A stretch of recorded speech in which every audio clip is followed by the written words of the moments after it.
Baik, pembacaan firman Tuhan dari Hakim-Hakim 16 ayat 1 sampai 31. Pada suatu kali ketika Simpson pergi ke Gaza, dilihatnya di sana seorang perempuan sundal, lalu menghampiri dia. Ketika diberitahukan kepada orang-orang Gaza, Simpson telah datang ke sini, maka mereka mengepung tempat itu dan siap menghadang dia semalam-malaman. Itu di pintu gerbang kota. Tetapi semalam-malaman itu mereka tidak berbuat apa-apa.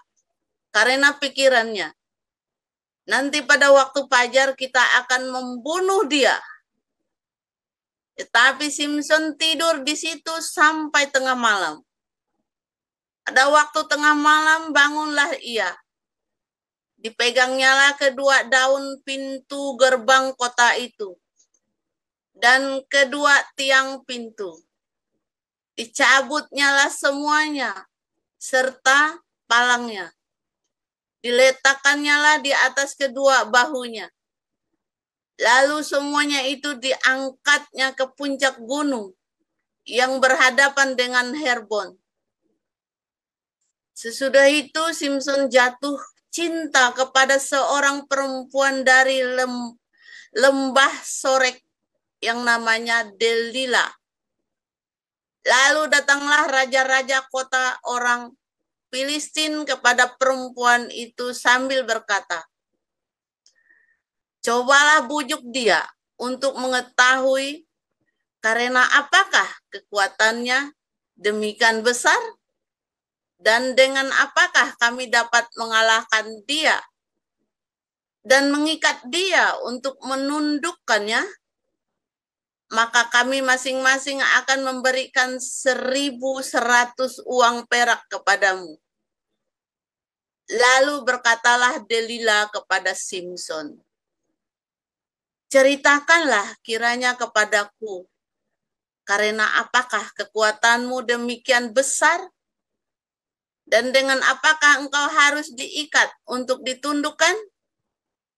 Jawab Simpson kepadanya, jika aku diikat dengan 7 tali busur yang baru, yang belum kering, maka aku akan menjadi lemah dan menjadi seperti orang lain manapun juga.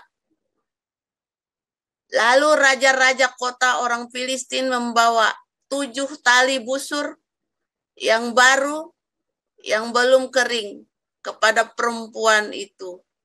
Dan ia mengikat Simpson dengan tali-tali itu. Sedang di kamarnya ada orang bersiap-siap. Kemudian berserulah perempuan itu kepadanya, orang-orang Filistin menyergap engkau, Simpson. Tetapi ia memutuskan tali-tali busur itu, seperti tali rami yang terbakar putus apabila kena api. Dan tidaklah ketahuan di mana duduk kekuatannya itu. Kemudian berkatalah Delila kepada Simpson, sesungguhnya engkau telah mempermain-mainkan dan membohongi aku. Sekarang ceritakanlah kiranya kepadaku dengan apa engkau dapat diikat.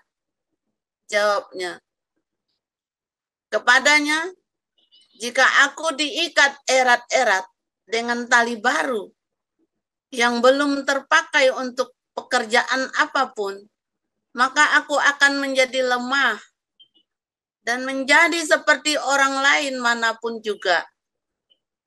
Kemudian Delila mengambil tali baru, diikatnyalah dia dengan tali-tali itu dan berseru kepadanya, orang-orang Filistin menyergap engkau, Simpson. Di kamar ada orang bersiap-siap, tetapi tali-tali itu diputuskannya. Tanggal dari tangannya seperti benang saja. Berkatalah Delila kepada Simpson, sampai sekarang engkau telah mempermain-mainkan dan membohongi aku. Ceritakanlah kepadaku dengan apakah engkau dapat diikat? Jawabnya kepadanya, kalau engkau menenun ketujuh rambut jalinku bersama-sama dengan lungsin, lalu mengukuhkannya dengan patok, maka aku akan menjadi lemah dan menjadi seperti orang lain manapun juga. Kemudian perempuan itu mengukuhkan lagi tenunan itu dengan patok. Lalu berserulah ia kepadanya, orang-orang Filistin menyergap engkau, Simson. Tetapi ketika ia terjaga dari tidurnya, disentaknya lepas patok, tenunan, dan lungsin itu. Berkatalah perempuan itu kepadanya, bagaimana mungkin engkau berkata, aku cinta kepadamu, padahal hatimu tidak tertuju kepadaku? Sekarang telah 3 kali engkau mempermain-mainkan aku, dan tidak mau menceritakan kepadaku. Karena apakah kekuatanmu demikian besar?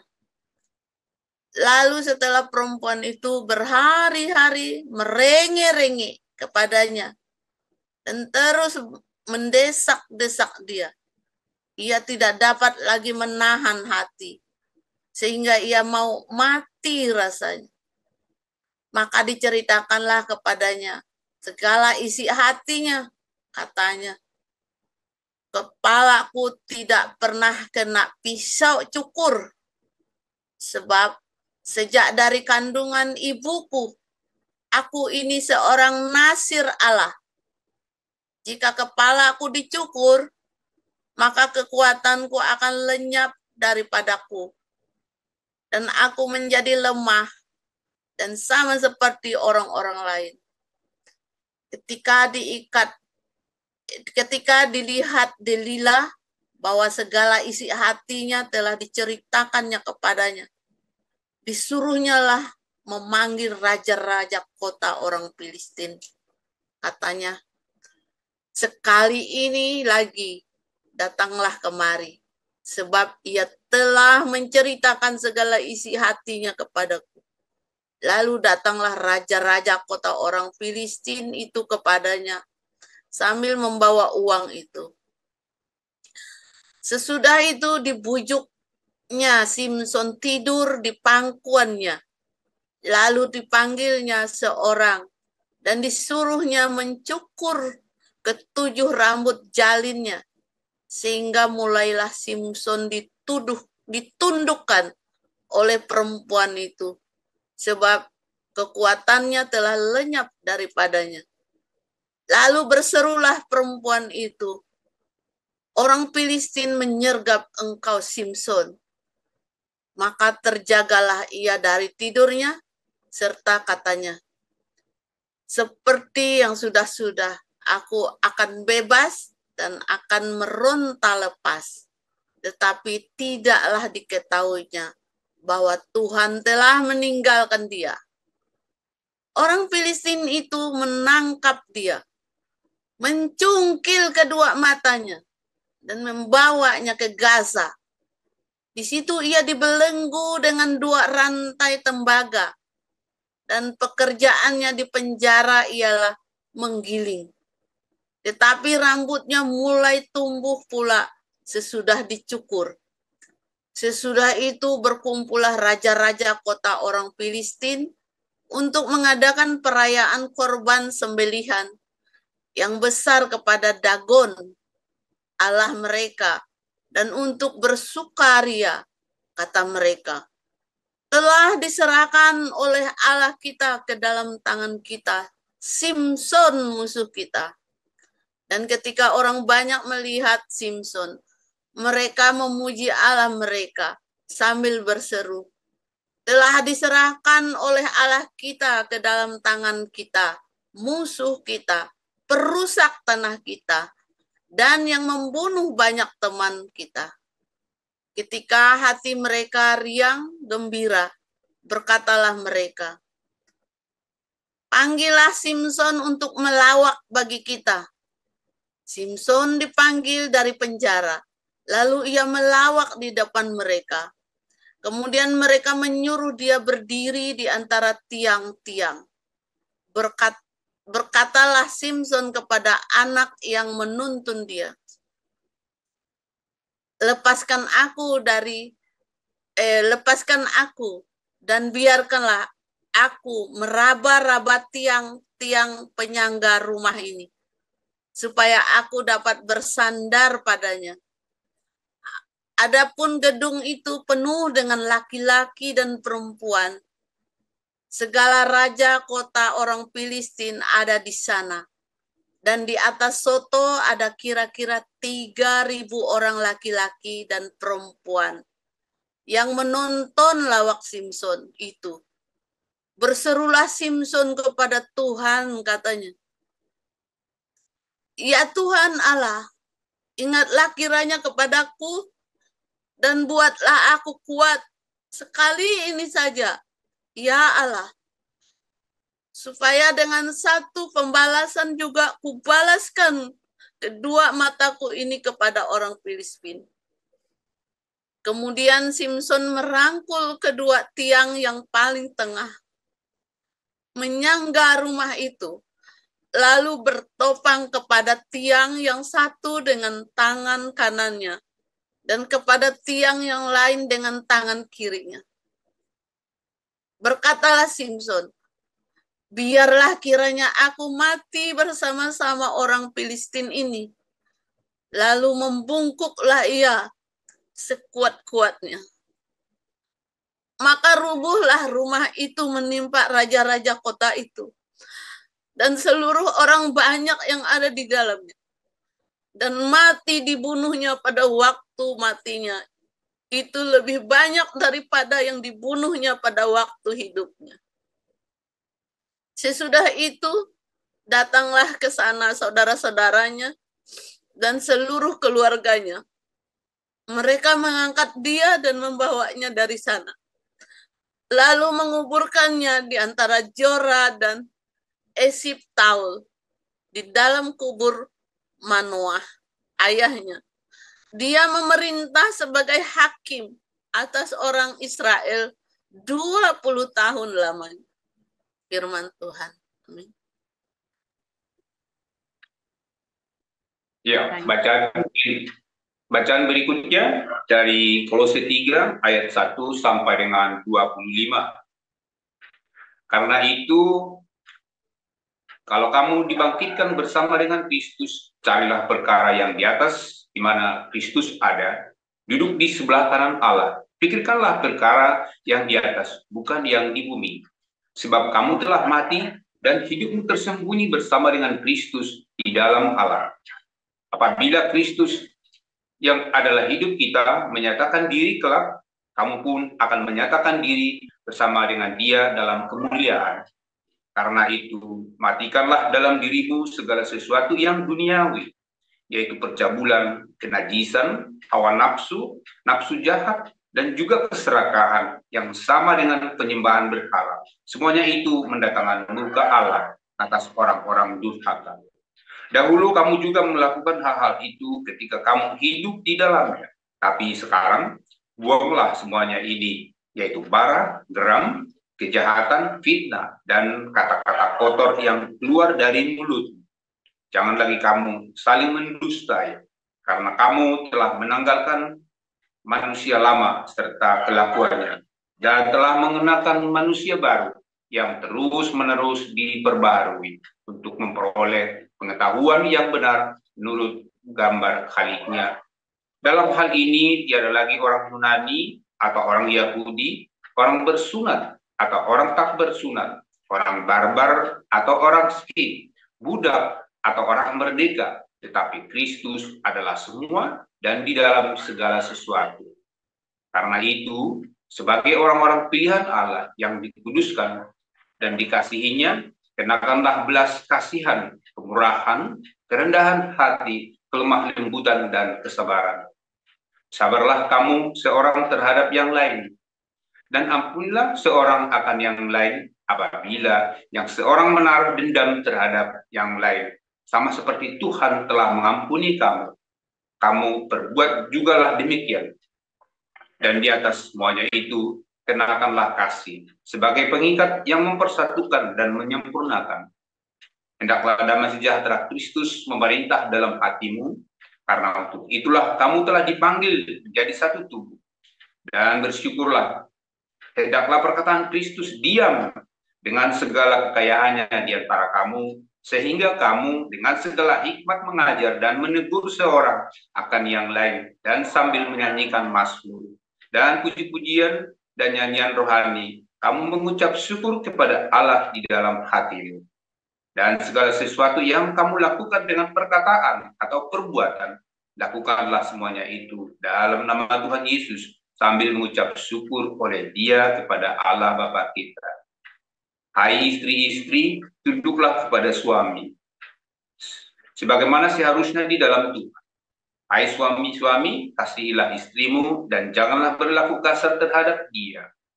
Hai anak-anak, taatilah orang tuamu dalam segala hal, karena itulah yang indah di dalam Tuhan. Hai bapak-bapak, janganlah sakiti hati anakmu, supaya jangan tawar hatinya. Hai hamba-hamba, taatilah Tuhanmu yang di dunia ini dalam segala hal. Jangan hanya di hadapan mereka saja untuk menyenangkan mereka, melainkan dengan tulus hati karena takut akan Tuhan. Apapun juga yang kamu perbuat, perbuatlah dengan segenap hatimu seperti untuk Tuhan dan bukan untuk manusia.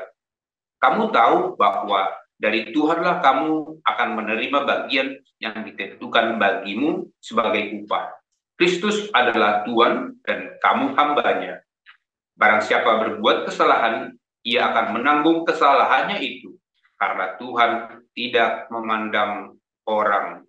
Demikian firman Allah. Terima kasih para lektor, Bu Lucy dan Pak Mulia. Kita akan mendengarkan renungan firman Tuhan pagi ini oleh Dr. Joseph Paul Jang dengan judul Prostitusi di Gaza. Silakan Pastor Paul.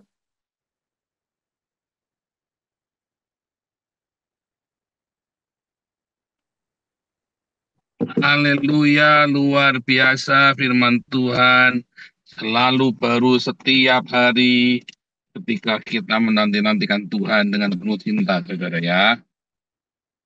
Bentar nih, mana nih? Oke, terima kasih. Saudara, tadi kami baru ke tempat persekutuan Oikumene Sion ya. Kita banyak kerjasama dengan timnya Pak Daniel Alexander yang di Belanda ya. Nah, jadi kita tadi ya banyak sekali ya. Tadi kita sempat sharing-sharing sedikit, juga ngobrol-ngobrol. Dan nanti mudah-mudahan ya ini sedang diatur ya supaya kopdar di Jakarta sama di Surabaya kopdar akhir tahun atau kopdar awal tahun ya. Pokoknya untuk di Surabaya atau di Jakarta nanti yang di Jakarta dan di Surabaya ya nanti undang Pastor Daniel Alexander ya buat di kopdar seluruh kita. Tapi yang di Jakarta sama Surabaya nanti dipisah aja supaya bisa yang dekat Surabaya ke Surabaya, yang dekat Jakarta ikut di Jakarta, gitu ya, saudara ya. Nah, saudara,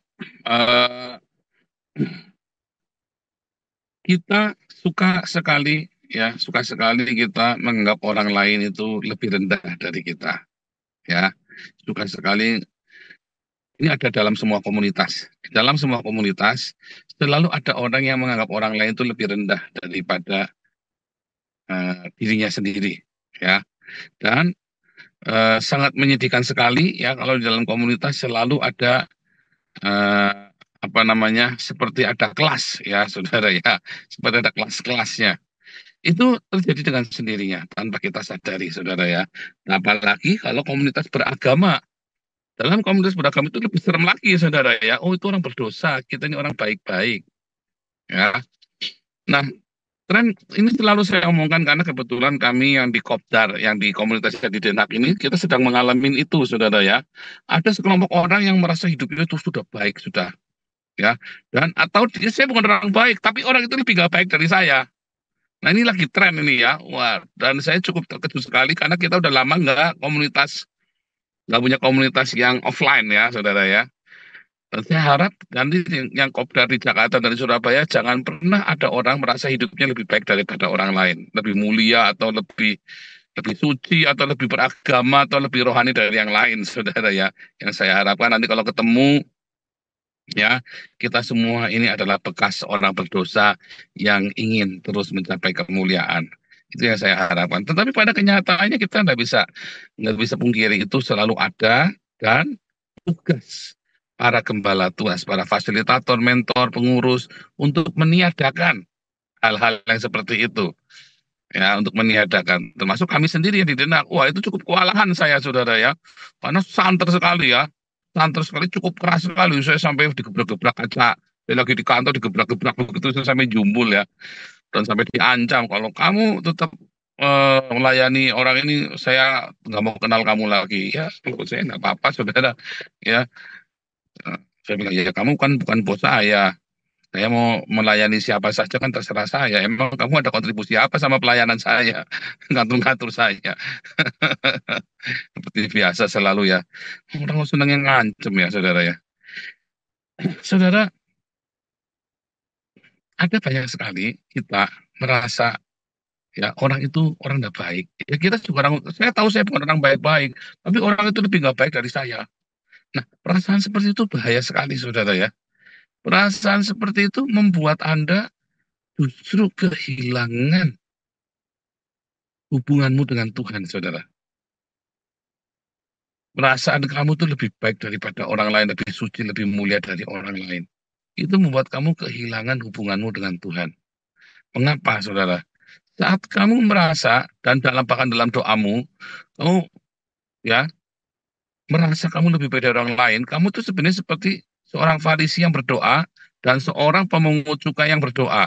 Lalu si orang Farisi ini berdoa, Tuhan, terima kasih aku tidak seperti pemungut cukai itu. Sementara si pemungut cukai itu berdoa, Tuhan, aku ini orang berdosa, Tuhan, tolong aku. Sementara Anda merasa, oh Tuhan terima kasih saya tidak berdosa seperti dia. Itu pernah saya dengar, ada orang begitu doa benar-benar begitu secara hurufiah, secara letternek. Oh terima kasih Tuhan, kami tidak seperti orang-orang kebanyakan yang masih berdosa.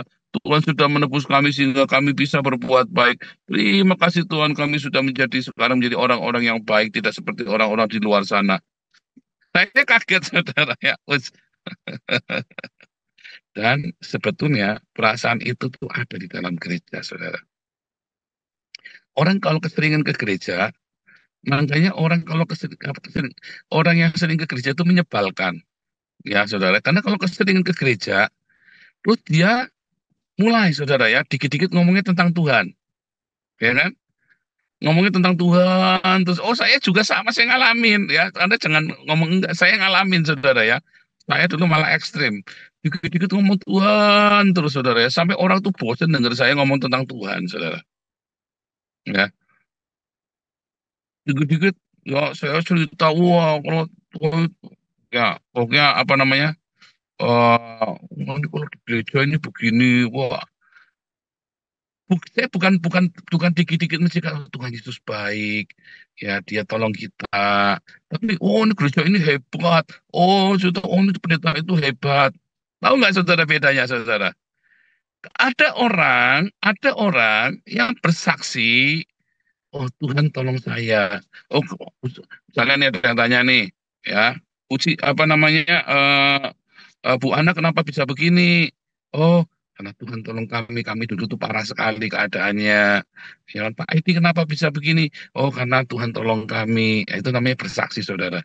Tapi ini tiap kali ketemu orang, oh tuh kamu lihat gereja itu hebat sekali. Wah, gerejanya gede, pendetanya hebat, ini ya begini, ini ya. Wah, ini pendeta diberkati Tuhan. Wah, mobilnya pakainya Lamborghini. Wah, itu pendeta itu hebat, menjadi pribadi itu. Pokoknya ceritanya kehebatannya gereja, ceritanya, oh iya soalnya dia takut akan Tuhan, makanya diberkati Tuhan. Anda nangkep nggak ceritanya ini? Ya, ada orang, dia bersaksi memberitakan Injil, ada orang yang menceritakan kehebatannya gereja dan orang-orangnya. Ya, Anda bedanya orang memberitakan Injil karena aku ingin orang itu diselamatkan, saudara. Aku ingin orang itu mengenal Tuhan. Tetapi orang yang menceritakan gereja dan orang-orang yang hebat di dalamnya, dia sedang menceritakan Apa saudara? Sedang menceritakan kerajaan dari si pendeta itu dan gereja itu. Dan Anda senang bangga menjadi bagian dari kerajaannya dia. Padahal Anda sebenarnya bodoh. Uang dari dompetmu pindah ke kantong si pendeta itu. Dan Anda membantu mempromosikan pendeta itu, dan Anda nggak dapat apa-apa. Pendeta itu dapat kemuliaan. Apakah Tuhan Yesus dimuliakan? Tidak. Pendeta itu yang kamu muliakan.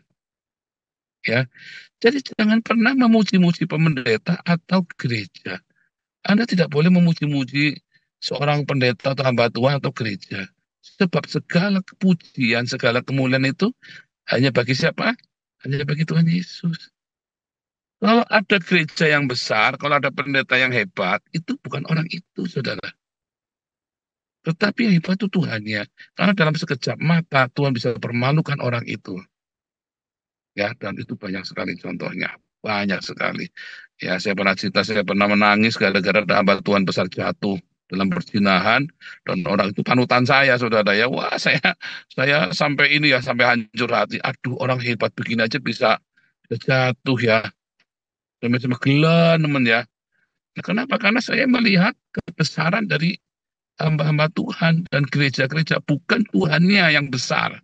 Dan Anda senang memuliakan para pendeta, para gereja ini, saudara.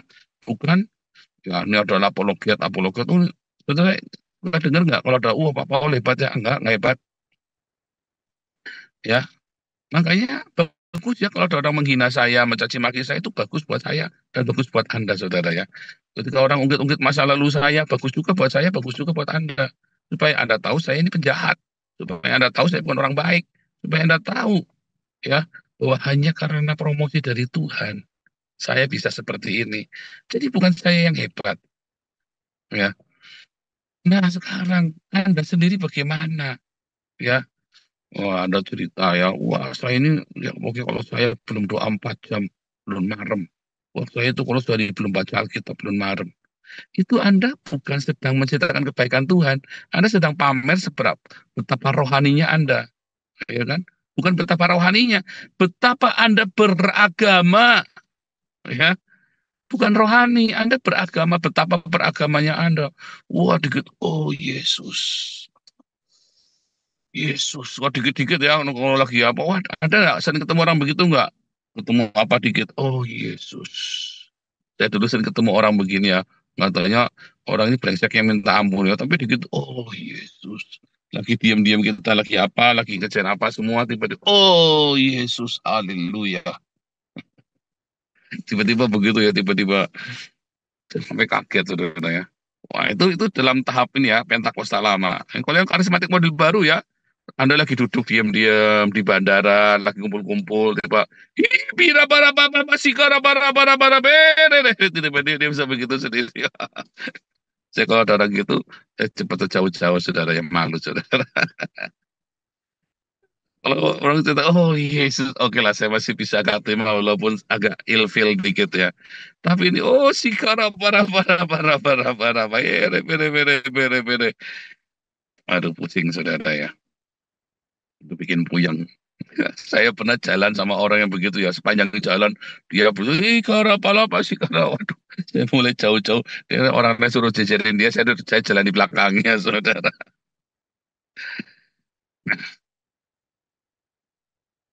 Ada orang seperti itu nggak, saudara? Hati loh, kamu tidak menjadi berkat loh malah loh. Begitu kamu begitu, kelakuanmu langsung begitu orang tajam, langsung kamu diyakini. Begitu kamu meleset dikit orang, bleh, langsung begitu saudara orangnya, serius. Daripada Anda sikara para sama, oh Yesus, haleluya, oh Yesus. Mendingan Anda tunjukkan perbuatanmu yang saleh itu, saudara. Perbuatanmu yang jadi berkat.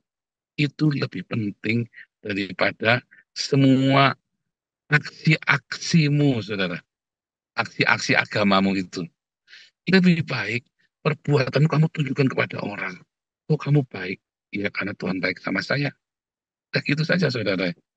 Kenapa kamu baik sama saya? Karena Tuhan baik sama saya. Oh, karena supaya kelihatan baiknya. Enggak. Ya, karena pokoknya Tuhan baik sama saya. Orang sampai bingung kalau ketemu saya ya. Kenapa kamu baik sekali? Ya, karena Tuhan Yesus baik sama saya. Sambil saya juga matanya tanpa ekspresi, saudara. Orang itu melongo. Oh, kamu karena supaya bisa diterima orang ini ya, kamu orang baik. Enggak, saya nggak pengen jadi orang baik. Pokoknya saya mau karena Tuhan baik sama saya. Bukan karena saya mau jadi orang baik, bukan karena saya mau dipuji, bukan karena saya kelihatan baik atau supaya saya dapat karma yang baik, enggak. Karena Tuhan baik sama saya. Udah simpel. Kenapa kamu baik? Ya pokoknya karena Tuhan baik sama saya. Sekali, dua kali Anda sering melakukan seperti itu ya. Enggak usah bertindak seperti orang beragama. Tetapi perbuatanmu harus menunjukkan imanmu kepada Tuhan Yesus itu, saudara. Dari situlah nanti kamu akan banyak menangkan jiwa-jiwa. Tetapi ada orang bukan cuma bertindak dan bertingkah beragama, tapi dia meremehkan orang-orang. Ya, misalnya nih, oh ini kan kejadian benar ya. Anda ini dari gereja, sesuatu gereja ya. Waduh, sering ya, dulu kami di gereja mahasiswa ya. Kami juga ada di gereja isinya mahasiswa semua. Kami merasa lebih rohani daripada yang di gereja lain, saudara. Oh, dari mana? Oh, dari GKIA. Nah, rohani, saudara ya. Maklumlah. Saya dulu pernah ya di kota kami, kita pergi ke gereja yang ini ya, gereja yang tradisional gitu ya. Sengaja karena saya pengen mau masuk ke komunitas orang Belanda, saya pengen merasakan kultur orang Belanda. Lalu orang-orang gereja karismatik di kita itu kan saya ke sana juga saya kenal. Kenapa sih kamu ke gereja itu? Gereja itu kan gak ada Roh Kudusnya. Saya sampai, hah? Saya sampai melongo. Langsung saya ingat masa lalu saya. Kalau gereja-gereja begitu nggak ada Roh Kudusnya. Saudara. Tapi gereja yang tidak ada Roh Kudusnya itu, ya tiap hari Rabu ngelesin bahasa Belanda dan ngasih makan para imigran. Sementara gereja yang ada Roh Kudusnya, ya kan tiap hari Minggu kejang-kejang, ya kejang-kejang tumbang-tumbang. Sementara tidak berdampak apa-apa bagi kota itu, saudara. Serius tidak berdampak apa-apa bagi kota itu. Sementara gereja yang katanya tidak ada Roh Kudusnya itu berdampak. Lalu ya ada Roh Kudusnya mana, yang nggak ada Roh Kudusnya mana coba? Nah itu loh saudara.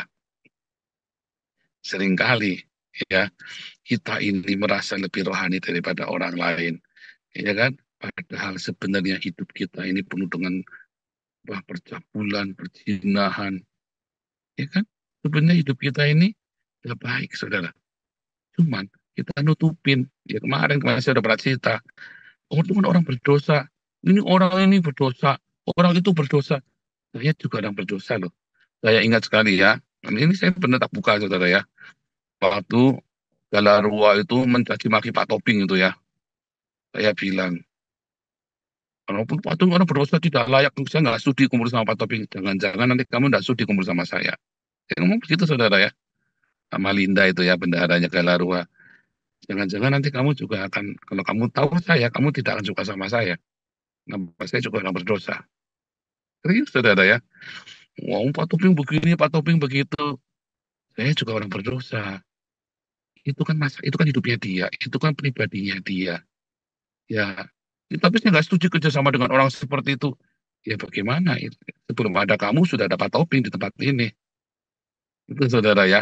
Itu benar-benar terjadi, saudara ya. Itu benar-benar terjadi. Dan saya bilang sama si Linda ini, jangan-jangan nanti kamu juga menghakimi saya juga orang berdosa loh. Saudara, hari ini Anda semua yang ada di sini ya, yang ada di Zoom atau di YouTube, ya. Ketika Anda menghakimi orang lain, jangan lupa, saya yang lagi khotbah ini juga orang berdosa loh, saudara. Ya, dan orang berdosa inilah yang menggagas komunitas ini sehingga kita bisa kasih makan, kita bisa kasih sembako, kita bisa kasih beasiswa. Karena komunitas ini digagas oleh orang berdosa ini, saudara. Ya, saudara ya. Apa yang saya maksudkan, saudara? Saya bukan berarti Anda disuruh berdosa. Yuk kita berdosa, bukan, saudara. Yang saya maksud adalah jangan sampai Anda merasa lebih suci daripada yang lain. Karena kita tidak tahu. Setiap kita adalah pendosa. Anda berpikir Anda bukan orang berdosa, bohong, saudara. Saya tidak berkata saya hari ini masih berdosa. Orang kalau sudah lahir baru tidak berdosa lagi, saudara. Tetapi kita sama-sama bekas orang berdosa.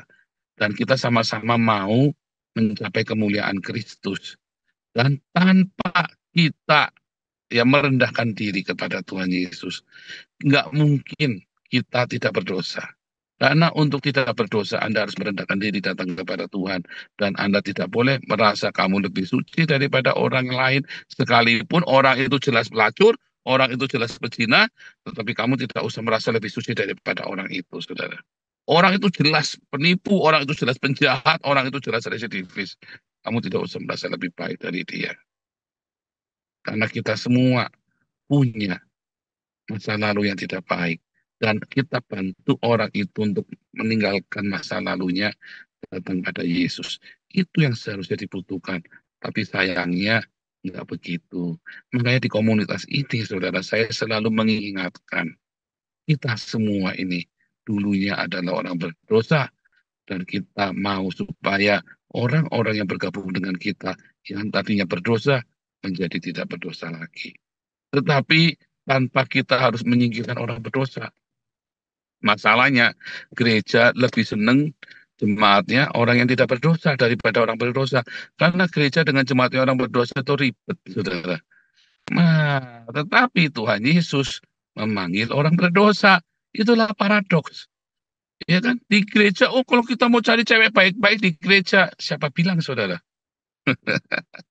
Di gereja itu banyak orang nggak baik. Dan ketika Anda mencari cewek baik-baik di gereja, akhirnya Anda kecewa. Tapi kalau Anda mau menikah, jangan cari di diskotik. Tetap lebih baik di gereja. Cuma jangan berpikir bahwa di gereja itu cewek baik-baik. Jangan berpikir seperti itu, saudara ya. Kamu akan kecewa. Kita semua orang berdosa, saudara. Ya, walaupun ya, Pak, kalau gitu kalau nggak ada orang baik di gereja, saya ke diskotik aja, ke klub malam, Pak. Apa ke Alexis, kan orang berdosa semua. Tetap lebih baik kamu ada di gereja daripada kamu di Alexis, saudara.